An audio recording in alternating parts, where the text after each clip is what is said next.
Jeigu mes turim saugomas teritorijas ir turim buveinės, kurios susiformavo kaip Dzūkijos kerpšeliai, kai vakarų taiga susiformavo būtent reiškia gaisrų poveikiai, tai kai mes to kai tie gaisrai dabar nebevyksta, tai mes iš esmės saugom tokią kaip truputį suragatinę gamtą. Saugom mums patogiausių būdų.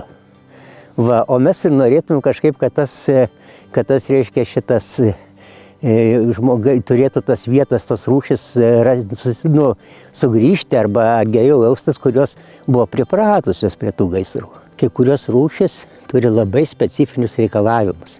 Ir pavyzdžiui yra kai kurios grybų rūšis, kur auga tik ant senos sutrūnijusios medienos, bet kuri paveikta gaisro. Tai va įsivaizduokite, kokia tai yra šita sudėtingumo buveinė. Tai va mes jeigu to nėra tų gaisrų, nėra senų medžių, nėra tų gaisrų, tai ir tų buveinių neatsiras. Dzūkai išsirinko savo tokį paukštį nacionalinį, kaip sakau, kukutį.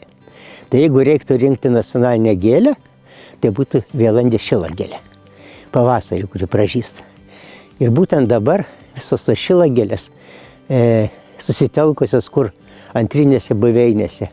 Geležinkelių šlaituose, pylimų, pakelėse, nes jos yra atvirų vietų augalas. Ir tokių daugiau yra smiltinis gvazdikas ir šitas ir kalninė arniga ir kitos, kurios yra miško rūšis, bet jom reikia atvirų vietų. Tai mes šitaip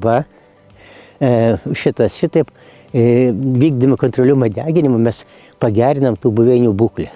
Tuo labiau, kad tada sudaromos sąlygos sėklom, kaip sakyti, sudygti. Nes vėlandė šilagėlės, pavyzdžiui, yra labai trumpas sėklų daigumas.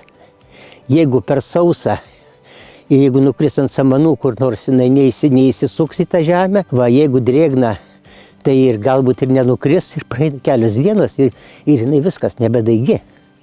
Tai už tai reiškia, kuo yra palankesnės sąlygos tai sėklai įsikurti, tuo yra šita tikimybė, kad jinai augs ir mus toliau džiugins.